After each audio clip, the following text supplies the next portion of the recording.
Hello students, welcome back to my channel. आज हम एक और पेपर डिस्कस करेंगे जिसका नाम है BEGC 102 यूरोपियन क्लासिकल लिटरेचर। इस टॉपिक पर बात करने वाले हैं और इस पेपर में मैं सिर्फ वही क्वेश्चन डिस्कस करूँगी जिसके आने के चांसेस ज़्यादा हैं और जो मोस्टली रिपीट होते रहते हैं। ठीक है, मैक्सिमम क्वेश्चन लेने की ट्राई करूँगी मैं। ठीक है, ऐसा नहीं है कि बस कुछ इसमें से थोड़ा सा बताया और बस हो गया, नहीं, थोड़ा डिटेल में ही करूँगी मैं। ठीक है, अच्छा 3 घंटे का पेपर होगा, 100 मार्क्स इसके मैक्सिमम होने वाले हैं। फर्स्ट क्वेश्चन देख लो, तुम नोट देख लो पहले। 2 सेक्शन है इसमें, ए और बी। ए कंपलसरी है बट विद सम चॉइसेस, और जो सेकंड पार्ट है उसमें 4 क्वेश्चन करने हैं सेकंड पार्ट में बी में से, और सबके मार्क्स इक्वल है। सेक्शन ए में देख लेते हैं, answer any 2 of the following questions in about 250 words. सिर्फ 2 करने हैं 250 वर्ड्स में। एक जो है वो 10 नंबर का है, तो कम से कम आपको 250 वर्ड्स लिखने पड़ेंगे। पहला है इसका, ये इंपॉर्टेंट है, आता रहता है, right the story of Iliad in brief. तो देखो, पहले तो तुम्हें पता होना चाहिए इलियाड क्या था। इलियाड जो है वो it was an epic poem by Greek writer. कौन था राइटर? होमर। ओके, होमर के द्वारा लिखी हुई एक कविता थी और it is based on the events of the last weeks of the Trojan war. जो ट्रोजन वॉर हुआ था ना, ट्रोजन वार, ये जो युद्ध हुआ था, इसके मतलब इसके बाद 1 वीक के बाद जो इवेंट्स हुए थे या जो भी घटनाएं हुई थी उस पर बेस्ड है ये। तो ये जो स्टोरी है इसके बारे में कुछ और भी पॉइंट्स आप लिख सकते हो, जैसे जो Agamemnon refuses to return his father which angers to the gods. ठीक है ना। और इसमें जो एगमेनोम जो जब उसे छोड़ने के लिए मजबूर किया गया तो उसने ब्रिसिस की जगह ले ली थी, है ना। ये सारी चीज़ें। फिर जो एकिलीज़ नाराज़ हो गया था, उसने लड़ने से मना कर दिया था। एकिलीज़ की मौजूदगी में, गैर मौजूदगी में, जो डोमेसिस थे उसने एथेना की मदद से क्या किया था, ट्रोजन को हराया था। फिर जो ट्रोजन राजकुमार था जो पेरिस में मेनेलोस की लड़ाई की थी जिसने, लेकिन एफ्रोडाइट ने उसे सेफ किया था। ये सारी चीज़ें आप लिख सकते हो। पेट्रोकोलस के बारे में लिख देना। अकीलीज़ ने देवताओं से मिले जो सेफ गार्ड थे, उसके साथ उसने हेक्टर को मार दिया था। तो ये सारी चीज़ें आप लिख देना ऐसे। फिर आफ्टर सम डेज अकीलीज़ हेक्टर के जो बॉडी थी उसके साथ वो परिवार को वापस उसको हैंड ओवर कर देता है ना। फिर ट्रोजन ने जो अपने अंतिम संस्कार खेलों का क्या करते हैं, वो आयोजन करता है लास्ट में, जो होता है ना कि जो फ्यूनरल गेम्स होते हैं, जो फ्यूनरल गेम्स उनका आयोजन करता है। तो इस तरह से आप इसमें पूरी स्टोरी आपको बतानी पड़ेगी। ठीक है, नेक्स्ट पार्ट देख लेते हैं। नेक्स्ट ऑप्शन क्या है? Who were the major playwrights. ये भी बहुत इंपॉर्टेंट है, स्टार लगा देती हूँ। Who were the major playwrights of ancient Greek tragedies, name at least 2 works on each playwrights. ठीक है, तो ग्रीक राइटर्स में आपको बताना है। सबसे पहले तो देखो, जो प्ले राइट्स वो एंशिएंट ग्रीक में जो ट्रेजेडीज़ जो जानी जाती थी उसमें जो 2 मेन यहाँ पे सिर्फ 2 पूछे हैं। ठीक है, who are the major playwrights of ancient Greek. तो आप जितने चाहो बता सकते हो। Name at least 2 works of each playwrights, मतलब जितने भी थे ना, जितने आप 2 या 3 बताने जा रहे हो उनका हर एक के 2-2 प्ले राइट बताने हैं आपको। ठीक है, जैसे कि जो फेमस थे वहाँ पर, तो फेमस कौन कौन से थे? तो एस्किलस थे, और आपको सोफोक्लिस बताना है, एरिपिडीज के बारे में बताना है। ठीक है, तो जो 3 मेन ग्रीक ट्रेजिडियंस थे उनमें से एस्किलस थे, सोफोक्लिस थे और यूरिपिडीज थे। ठीक है, तो जो एस्किलस के बारे में जब आप लिखोगे ना तो उनके बारे में आप बता सकते हो, so he was the father of tragedy. ठीक है, फादर ऑफ ट्रेजेडी। और Aeschylus is credited with standardising the writing of tragedies. ठीक है, ये इनके बारे में आपको सारा बताना है। और he expanded the number of characters in his plays to create conflict. मतलब जो उनका प्ले होता था ना उसमें वो बहुत सारे कैरेक्टर्स को इंक्लूड करते थे, तो थोड़ा सा कन्फ्लिक्ट को इंक्रीज करने के लिए या थोड़ा सा बनाने के लिए। And his productions typically ran from sunrise to sundown, मतलब सुबह से लेकर शाम तक का उनका होता था। हिज बेस्ट नोन जो वर्क्स था वो, इनके बारे में अगर आप 2-2 उनकी प्ले राइट्स बताना चाहेंगे तो एक तो था ओरेस्टिया, सॉरी मैं ठीक से लिख देती हूँ, ओरेस्टिया ट्रायोलॉजी। ठीक है, ये बता देना इनके बारे में। फिर जो सोफोक्लिस थे उनके बारे में था कि जो इनका जो बिल्ड था लिखने का, जो एक स्टाइल था वो था Aeschylus format. Sophocles added a 3rd character to his plays. Third character. अब क्यों होता था वो थर्ड कैरेक्टर? उसमें था कि which allowed to more drama, मतलब थर्ड कैरेक्टर डाल के वो क्या है कि ज़्यादा से ज़्यादा ड्रामा क्रिएट करते थे अपने प्ले में। He also broke the tradition of writing tragedies. इसके साथ साथ उन्होंने जो एक ट्रेडिशन बना हुआ था ना ट्रेजेडीज लिखने का, उसको भी उन्होंने ब्रेक किया था। विच में have them audience engage, so that वो ना ज़्यादा से ज़्यादा ऑडियंस को इंगेज कर सके अपने प्लेज में। ठीक है, यूरिपिडीज के बारे में लिखेंगे कि the youngest of the three, ये जो इनमें से सबसे यंगेस्ट थे, एक तो यंगेस्ट लिखेंगे आप। And Euripides use female leads in plays to explore emotions to his characters. वो क्या करते थे कि अपने प्लेज में जो है फीमेल्स को ज़्यादा, मतलब फीमेल कैरेक्टर को ज़्यादा लीड में रखते थे, ताकि जो कैरेक्टर्स का जो है ना वो इमोशन वो ज़्यादा निकल के आए फीमेल कैरेक्टर्स के ज़रिए। ठीक है, तो इस तरह से आप ये सब लिख देना और इनकी एक एक जो भी कृति जो है, जो प्ले राइट्स हैं उनके बारे में लिख देना।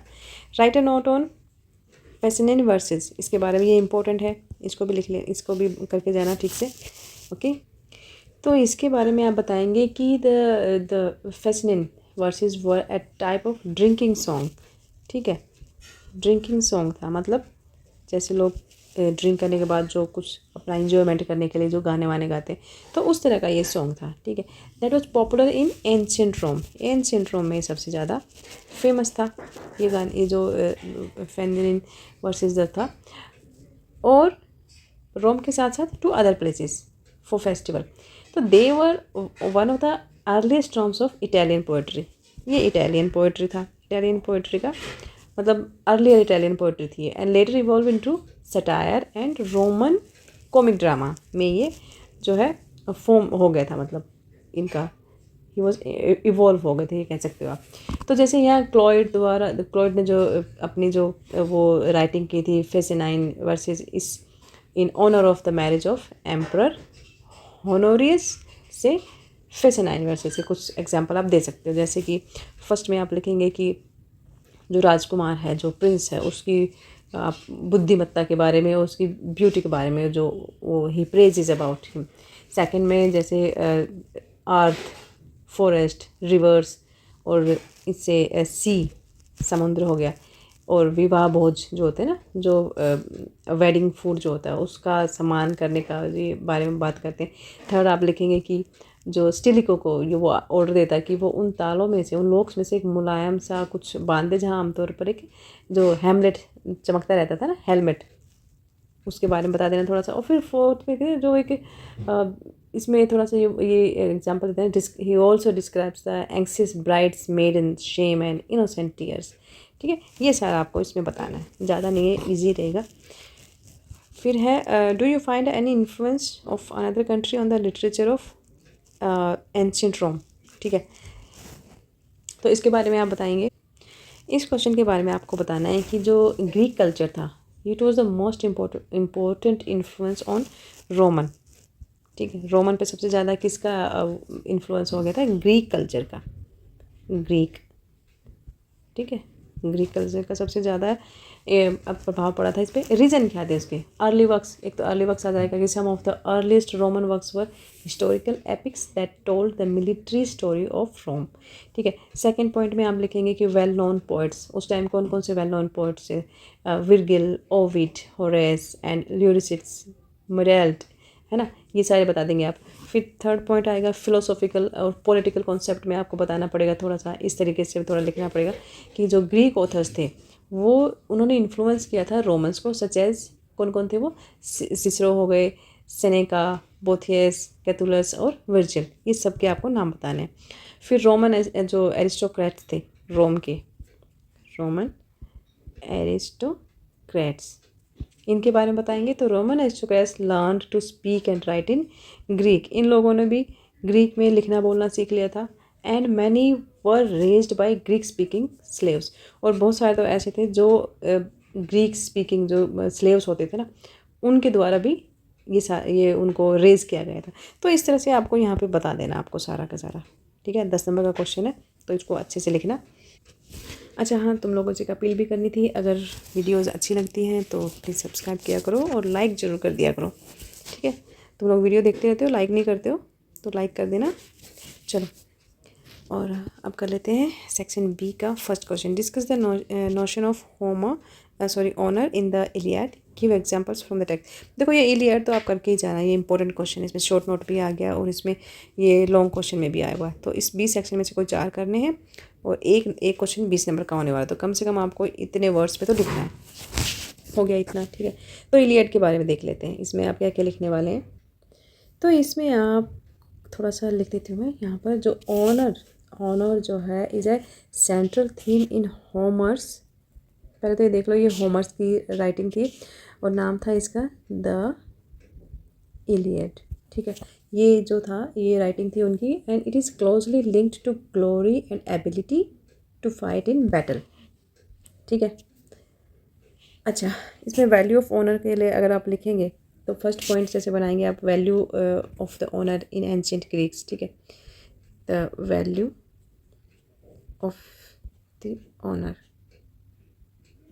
ठीक है। इसके बारे में थोड़ा सा बता देती हूँ कि जो एंशिएंट ग्रीस कल्चर था ऑनर, ठीक है, कहाँ पे, ये रहा ऑनर, ठीक है, was the highest virtue in war and was considered the greatest source of worthiness, ठीक है, फॉर अ मैन, ठीक है। The ability to perform well in battle was the only way to earn honour. मतलब जो किसी भी battle में जो अच्छा परफॉर्म करता है ना, या करने की क्षमता रखता है, उसी को जो है वही ऑनर जो है वो अर्न कर पाता है। And the glory earn in battle would ensure that the soldiers name would live इन। और जो ग्लोरी जिसको मिल जाती है, ठीक है, किसी भी बैटल में, उसको तो मतलब समझ लो कि as a name would live in, उस सैनिक का तो हमेशा नाम जिंदा रहेगा, आप ये समझ सकते हो इसको। सेकंड पॉइंट लिखना, इम्पोर्टेंस ऑफ डाइंग ऑनरेबली,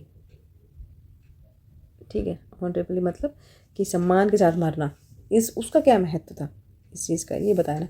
तो जो अल्टीमेट सेक्रीफाइस था ना किसी भी लाइफ का, किसी भी मतलब किसी के भी जीवन का युद्ध में, बैटल में, वो यही था कि only way to ensure immortality, ठीक है। तो जो कैरेक्टर्स थे इन इलियड, इसमें जो भी कैरेक्टर थे, they want to die glorious death in battle so that their name will live on their people will be brought glory। मतलब वो जो लोग थे ना, उस जो कैरेक्टर्स थे इलियड के, वो जो एक ग्लोरियस डेथ चाहते थे किसी भी बैटल में, ताकि उनका नाम हमेशा लोगों के जुबान पर रहे और लोग हमेशा उनको याद रखें। थर्ड पॉइंट लिखेंगे आप, सब कुछ एग्जाम्पल्स मैं और लिख देती हूँ वैसे, examples of honour in the text. अगर जैसे यहाँ पे पूछा है ना एग्जाम्पल्स फ्रॉम द टेक्स्ट, तो ऑनर्स फ्रॉम द टेक्स्ट, ठीक है। इसमें आप लिखना है कि जैसे एसिलिस था, Achilles is the greatest warrior of all time, first लिखेंगे एसिलिस के बारे में लिख देना। फिर हेक्टर, ओके, हेक्टर के बाद जो पैट्रोक्लस भी थे, पैट्रोक्लस, उसके बारे में लिख देना।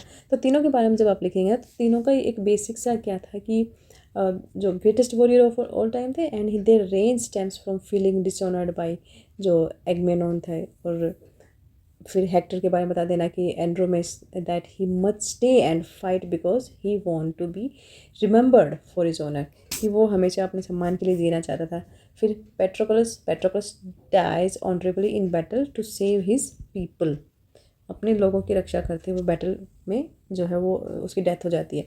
फ्यूनरल गेम्स आ जाएंगे, फिर कुछ फ्यूनरल गेम्स, अभी जैसे मैंने शॉर्ट नोट में भी तो इसको थोड़ा सा इसका मैंने डिस्क्राइब किया था फ्यूनरल गेम्स के बारे में। तो फ्यूनरल गेम्स हेल्प फॉर जो Patroclus honour the victors Patroclus and Achilles who spared no expense choosing the prize, ठीक है। तो इस तरह से आपको ये बहुत सारे इस तरह से पॉइंट लिखने पड़ेंगे, मैंने थोड़े बहुत आपको बता दिए यहाँ पर। तो इस टेक्स्ट में से आप पढ़ के जाना अच्छे से, ठीक है। ये हो गया। Examine the moment of anagnorisis in Oedipus Rex, give illustration examples to sustain your answer. ये जो क्वेश्चन है ये थोड़ा सा इतना आता नहीं है, बट मैं फिर भी थोड़ा सा इसके बारे में हम लोग डिस्कस कर लेते हैं। तो देखो इसके बारे में जब आप आंसर लिखोगे ना, तो सबसे पहले तो आप जब एनालिसिस के बारे में बताएंगे, तो जो एनालिसिस है वो इस एक तो एक ग्रीक वर्ड है ये, ठीक है। इसका मतलब होता है डिस्कवरी, ठीक है। और ये एक लिटरेरी डिवाइस है यूज्ड इन ओडिपस, ठीक है। लिटरेरी डिवाइसेस तो पता है ना आपको। बाय किसने यूज़ किया था? Sophocles to describe the moment when Oedipus realized his true identity। मतलब ये है कि जो एनाग्नोसिस है एक इसमें जो लिटरेरी जो डिवाइसेस यूज हैं उसका यूज़ सोफोक्लिस द्वारा किया था और ओडिपस रेक्स में उस मोमेंट का वर्णन किया है इसमें जब ओडिपस को अपनी जो रियल पहचान जो रियल आइडेंटिटी का वो रियलाइज़ करता है। ठीक है, तब उस चीज़ को यूज़ करता है ये डिस्कवरी को। अच्छा, इसमें कौन कौन से आप थोड़ा सा डिटेल में अगर आप पॉइंट्स लिखोगे तो वो कौन कौन से गिव इलस्ट्रेशन और एग्जांपल्स, तो वो एग्जांपल्स में क्या लिखेंगे, फर्स्ट लिखेंगे द मोमेंट लिख देंगे आप। ठीक है, द मोमेंट, क्षण बोलते हैं ना, तो मोमेंट में क्या लिखेंगे, जो एग्नोसिस occurs near the end of the play when Oedipus discover that he has unknowingly killed his father। कि इसमें वो जो एंड के जो प्ले के एंड में आता है एक तो ये कैरेक्टर। ठीक है, और जो जब ओडिपस को ये डिस्कवर करता है ना, जिसको उसको पता चलता है कि उसने अननोइंगली जो है उसके अपने फादर को मार दिया एंड मैरिड हिज मदर, उस अपनी मदर से उसने शादी कर ली होती है। तो this happens when A messenger reveals, और ये कब होता है, जब एक मैसेंजर आता है संदेशवाहक बोलते हैं जिसको, और वो रिवील करता है कि जो ओडिपस है he was given to the childless king Polybus and queen Merope of Corinth, and it was not the biological son of who, मेरोपे। ठीक है, पोलिबस का। तो मतलब ये है कि जब एक जो मैसेंजर आता है ना वो ये बताता है कि जो ओडिपस को कोरिंथ के जो राजा थे, किंग थे, उनके बच्चे नहीं होते थे, पोलिबस और जो क्वीन थी मेरोपे को दिया गया था, उनको सौंप दिया गया था, और वो पोलिबस का जो था वो बायोलॉजिकल बेटा नहीं था।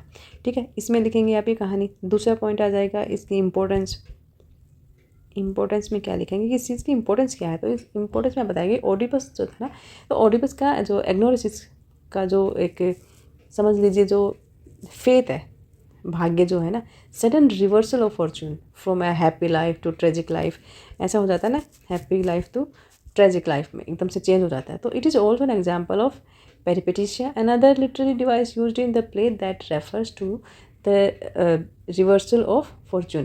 मतलब यहाँ पर भी ना एक और लिटरेरी डिवाइस का यूज़ किया गया है जिसके जो भाग्य का जो उलट फेर को ना बताता है।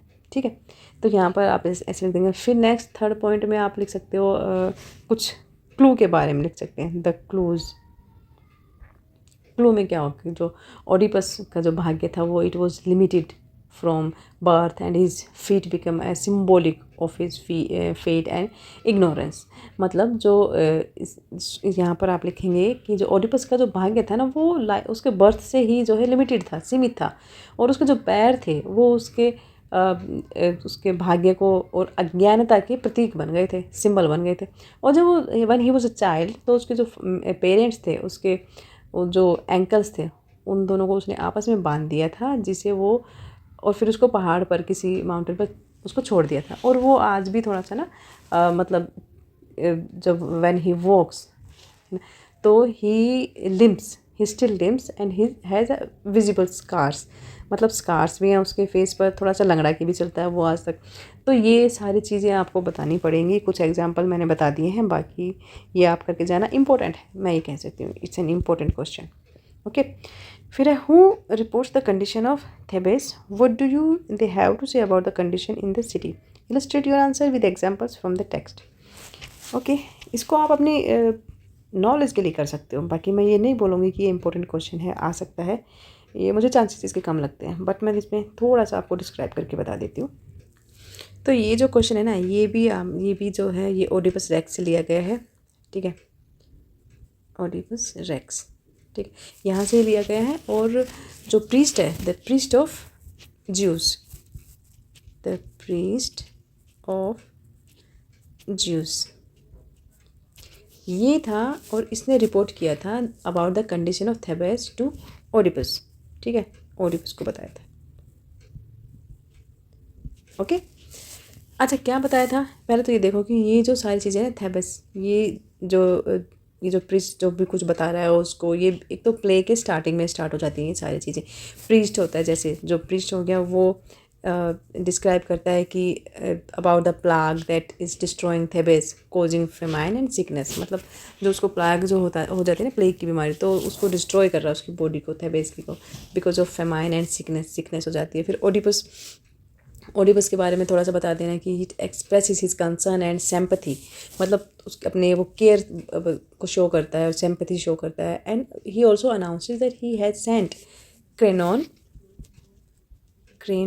ठीक है, कहाँ भेजता है, to the oracle to find a cure, ठीक है, क्योर के लिए, मतलब कि जो वो उस क्रेयन को इलाज खोजने के लिए जो है, वो जो होते ना पहले कौन होते थे वो, जैसे वो जो आयुर्वेदिक दवाई वाले लोग होते हैं ना, उनके पास भेजता है, ठीक है। फिर आ जाके आप इस क्रेयन के बारे में भी अगर आप बोलोगे तो वो क्या होता है कि वो एक तो वैद जिसको बोलते हैं ना, वैद को लेके आता है, ठीक है। वैद का एक मैसेज लेके लौटता है कि प्लेग ख़त्म हो जाएगा जब लाइस के जो वो थे, मर्डरर थे, उनको मार दिया जाएगा या उनको निर्वासित कर देंगे वहाँ से। तो ये कुछ चीज़ें आपको इस तरह से बतानी पड़ेंगी, ठीक है। फिर है what do you they have to say about the condition in the city. अब सिटी के बारे में क्या बताया उन्होंने, तो ये इसके बारे में हम लिखेंगे कि जैसे जो पॉपुलेशन थी, जो जनसंख्या थी, उसके बारे में बताएंगे थोड़ा सा कि उस जो प्लेग फैल गया था तो लोग प्लेग से मर रहे थे। फिर जो क्रॉप्स थी, फसलें, वो ख़त्म हो रही थी। फिर जो एनिमल्स वो भी जो है वो भी ख़त्म हो रहे थे। औरतें जो थी, औरतों का जो जो प्रेगनेंसी के दौरान जो है मर रही थी, या फिर जो बच्चे जो हैं वो हेल्दी नहीं हो रहे थे, वो भी मतलब डेड बच्चे पैदा हो रहे थे। और जो रीज़न क्या बताएंगे आप, कि जो पूर्व राजा थे ना, लॉयस, वो कभी पकड़ा नहीं गया था। जो इसमें आप ये बता सकते हो कि जो मेन कोज था वो था the murder of the former king Laius, ठीक है। उसका जो था वो कभी पकड़ा नहीं गया, नेवर बीन कॉट। तो the oracle at Delphi tells that Creon that the plague is a result of religious population and at the people of the Thebes must exile the miasma away from the town, ठीक है। और Oedipus asked the citizens to stop praying and focus on finding the cure, कि pray करना छोड़ो और कुछ जो cure के लिए, मतलब दवा वगैरह, या फिर किस तरह से आप उन चीज़ों को अब में मतलब हेल्दी रहने के लिए उन जो चीज़ें चाहिए उनके लिए उनको ढूंढो, उनके लिए काम करो। He also summons the blind prophet, जो थेरेसियस थे उसको हेल्प करने के लिए बुलाते हैं, बट जो Tiresias refuses to speak and instead tell Oedipus to abandon his search। मतलब ये है कि जो वो जो अंधे जो भविष्यवक्ता बोलते हैं जिसको, उनको मदद के लिए बुलाते हैं, लेकिन जो तिरेसियस बोलने से वो मना कर देते हैं। इसके बजाय वो क्या कहते हैं कि ओडिपस को, जो ओडिपस हैं उनको अपनी जो रिसर्च है उसको छोड़ने के लिए कहता है। तो ओडिपस ने जो टायरेसियस पर लॉयस की जो मर्डर में उसको हेल्प की थी ना, तो उस चीज़ का वो ब्लेम करता है उसको। और टायरेसियस ने ये भी रिवील किया है कि जो ओडिपस ही जो है वो ही प्लेग का मेन रीज़न है, ठीक है। ये कंडीशन के बारे में आपको यहाँ पर बताना है, और ये हो जाएंगे सारे रीज़न जो मैंने बताया ना, वो सारे के सारे आप एग्जाम्पल में लिख सकते हो। Got it. अच्छा, वीडियो को लाइक कर देना और चैनल को सब्सक्राइब भी कर लेना। तब तक नेक्स्ट क्वेश्चन देख लेते हैं। फिफ्थ में आ जाते हैं, ये इंपॉर्टेंट है, ये पोर्ट ऑफ गोल्ड्स में से हमेशा क्वेश्चन आता है। ओके, तो critically analyse pot of gold's assessment of the society of its time, give examples. तो इसके बारे में आप थोड़ा सा लिख देना कि in the play the pot of gold कौन था, प्लोटस, ठीक है, throws light on human follies and vices, awareness and miserliness, ठीक है।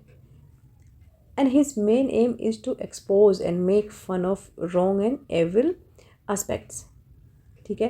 सेकेंड लिखेंगे his main objective is to satirize the follies of individuals and the playwright is vigilant about the social life of the people of that time, ठीक है। जो उस time के लोग थे ना, उनकी सोशल लाइफ के बारे में ये बताता है। फिर द पोर्ट ऑफ गोल्ड के बारे में आप बताएंगे कि it's set in Athens, but the Thames and other issues of the play are Roman. All his जो comedies are a reflection of the society pertaining to his time, Okay, and the play gives an insight into Roman life of that time and social aspects in particular. His society is not aristocratic but low. The playwright shows the position of a woman and slaves of the time. मतलब औरतों की और जो गुलाम होते थे उस time उनकी condition को ये प्ले बताता है. And the depict also the low kinds of people of that time in the play. उसके साथ साथ जो निहायती जो बिल्कुल ये मतलब लीग से हटे हुए लोग थे उनके बारे में भी इस प्ले में बताया गया है. इन रोमन टाइम जैसे women did not have much freedom and they had no say in their own matter and they were subordinate to man. ठीक है, marriages were arranged and dowries were given to girls. ये सारी दिक्कतें होती थी. Dowry system was a social evil at that time. और at the young age the marriages of the girls were arranged. Young age में लड़कियों की arrange marriage हो जाती थी but real marriage took place at there adulthood after they could be companion of their husband at all social. मतलब जब वो बड़ी हो जाती थी ना, अडल्ट हो जाती थी, उसके बाद जो सामाजिक रीति रिवाजों से उनकी शादी उसी हस्बैंड के साथ कर दी जाती थी but they were always subordinate to them. तो इस तरह से आपको ये सारे के सारे इसमें बता देने हैं जो सोसाइटी के बारे में. ठीक है, नेक्स्ट है examine the significances of slaves in pot of gold. ये मैं ऑलरेडी बता चुकी हूँ, आप इसके बारे में आराम से लिख सकते हैं. इसमें आप फीमेल के बारे में, ठीक है, फीमेल कंडीशन और स्लेव्स के बारे में आपको बताना है, सिग्निफिकेंसेस के इनके बारे में. ठीक है, स्लेव्स के बारे में. फिर है Strobilus desire freedom. Would you agree in this desire for freedom fulfil? Give reason to your answer. Okay, इसमें आप आंसर लिखेंगे कि सॉरी फॉर द इंटरप्शन, कि जो प्लेट जूस थे इनका प्ले था ये कौन सा, the pot of gold. Pot of gold बहुत इंपॉर्टेंट वो है, प्ले है, आप इसको करके जाना. ठीक है, इसको छोड़ना मत. Gold, sorry for writing, screen की अच्छी नहीं आती मेरी राइटिंग. तो इसमें जो स्ट्रोबिलस जो थे वो एक सर्वेंट थे and he exhibit cunning and resourcefulness. Okay, which are often traits of plotters. Servant character. और however the question of this his desire to freedom, जो ये डिज़ायर ऑफ फ्रीडम है ना उसका, वो है कि it must be examine with in the context. चलो इसको एग्जामिन कर लेते हैं. ठीक है, तो जो पहले तो एनालिसिस करेंगे कि जो Strobilus role in the play, इसका स्ट्रोबिलस का क्या रोल है प्ले में. तो Strobilus primary serves as a clever और अपॉर्चुनिस्ट कैरेक्टर. कि एक तो क्लेवर है ये, ठीक है, क्लेवर है और उसके साथ साथ क्या है, मौका परस्त, अपॉर्चुनिस्ट. ठीक है, he helps drive the plot by spying on Euclio and eventually discovers the hidden pot of his gold. कि वो जो है जो यूसिलियो है उसको हेल्प करता है स्पाई करने में, बट उसके साथ साथ जो उसका पॉट ऑफ गोल्ड है उसको भी डिस्कवर करने में, ढूंढने में उसकी मदद करता है. और उसके जो एक्शंस होते हैं वो traditional role of slaves in Roman comedy type के होते हैं और their wit to navigate to improve their circumstances. ठीक है, सेकंड पॉइंट है freedom in Roman society. Freedom in Roman societies. ठीक है, इन रोमन सोसाइटी जो स्लेव्स होते थे sometimes earn to be granted freedom as a reward to और loyalty और क्लेवरनेस. ठीक है, कई बार ना उनको फ्रीडम मिल जाती थी कि भाई कई बार एज ए ग्रांटेड फ्रीडम के लिए वो लोग ना, या लॉयल्टी दिखाने के लिए कई बार जो गुलाम होते थे वो उनको ये मतलब खरीदना पड़ता था, एक अर्न करना पड़ता था. But still there is no एपिक्लिट एविडेंस इन दिस प्ले. ठीक है, दैट स्ट्रोबिलस डिज़ायर्स फ्रीडम. मतलब इस प्ले में कहीं पर भी स्ट्रोबिलस ये नहीं दिखता कि वो फ्रीडम उसको चाहिए या उसकी इच्छा है से, और is working towards that goal, और वो अपने उस गोल के लिए कुछ काम कर रहा है या लगा पड़ा है, बहुत मेहनत कर रहा है. उसके एक्शन जो है ना, हिज एक्शंस जो हैं वो seems motivated more by loyalty. ठीक है, लॉयल्टी टू हिज मास्टर. उसके मास्टर के प्रति जो उसकी लॉयल्टी है ना वो ज़्यादा दिखाई देती है. फिर जो लिसोनिडिस हैं और ही डिज़ायर्स टू आउटस्मार्ट यूसिलियो हो जाएगा. फिर फुलफिलमेंट ऑफ फ्रीडम. ठीक है, फुलफिलमेंट ऑफ फ्रीडम. इसमें आप लिख देना कि while the play does not directly address whether Strobilus attains freedom, it does end with the resolution that ties up other characters. ठीक है, कंक्लूजन में लिखेंगे कि जो Strobilus desires for freedom is not explicitly depicted in the play, मतलब play में इतना कुछ बहुत उसके डिटेलिंग में बताया नहीं गया है, बट और ना ही इट्स फुलफिलमेंट एड्रेसेस। ठीक है, ना ही वो इस चीज़ को फुलफिल कर पाता है, but based on his cunning action, लेकिन उसके जो जो कनिंग धूर्तता वाले जो काम होते हैं ना, और जो potential rewards in Roman society, one could argue that it freedom were his desire. लेकिन जो रोमन सोसाइटी में जो पोटेंशियल होता है ना उसका, कि पोटेंशियल रिवार्ड्स इन रोमन सोसाइटी, और उस चीज़ के लिए मतलब आर्ग्यू कर सकते हैं फ्रीडम के लिए, लेकिन जो वो इतना स्मार्ट था कि, और उसकी जो लॉयल्टी थी, ये उसको थोड़ा सा अलग बनाती है उस चीज़ से। और this remains speculative as the play focus more on the comedic conflicts, but जो प्ले है ना वो ज़्यादातर जो थोड़ा सा कॉमिक चीज़ों पर थोड़ा सा ज़्यादा उसमें फोकस है, और जो ही also wealth and greed rather than the personal aspiration of its servants character. ख़त्म। लास्ट हमारा, did Horace father contribute to his role as a satirist. Horace के बारे में बताना थोड़ा सा कि क्या उसने एज ए सटायरिस्ट अपना एक कंट्रीब्यूशन दिया है। ठीक है, हॉरेस के फादर क्या वो कंट्रीब्यूशन करते हैं एज जो उसका रोल था सटायरिस्ट का। ठीक है, ये देख लेते हैं। तो हॉरेस के बारे में आप थोड़ा सा लिखेंगे कि यस, जो हॉरेस के फादर थे उन्होंने अपनी जो सटायरिस्ट की जो प्रतिभा को दिखाने में काफ़ी इंपॉर्टेंट रोल प्ले किया था, कंट्रीब्यूट किया था। हॉरेस जो है एक लैटिन पोएट थे और सटायरिस्ट भी थे, जिन्होंने जो किंग थे ऑगस्टस के शासनकाल के दौरान उन्होंने ये सारे काम किए थे। ठीक है, ये अपनी राइटिंग का काम किया था। उनके जो फर्स्ट जो पब्लिश्ड जो सटायरिस्ट व्यंग्य थे, उसमें एक तो था आप लिख सकते हैं जो हेक्समेटर का वर्सेस था। ठीक है, ये सारी आप इसमें बता सकते हैं। मैं नाम लिख देती हूँ, हेक्सामीटर वर्सेस। ठीक है, तो ये हमारे सारे क्वेश्चन हो गए। इसके बारे में आप थोड़ा सा और पढ़ लेना, इंपॉर्टेंट क्वेश्चन है। ओके, तो हमारा पूरा पेपर हो गया है आज। कल के लिए बेस्ट ऑफ लक। हाँ, लाइक और सब्सक्राइब किए बिना मत जाना। ठीक है, प्लीज़ सपोर्ट ऑल्सो। चलिए, thank you and bye bye.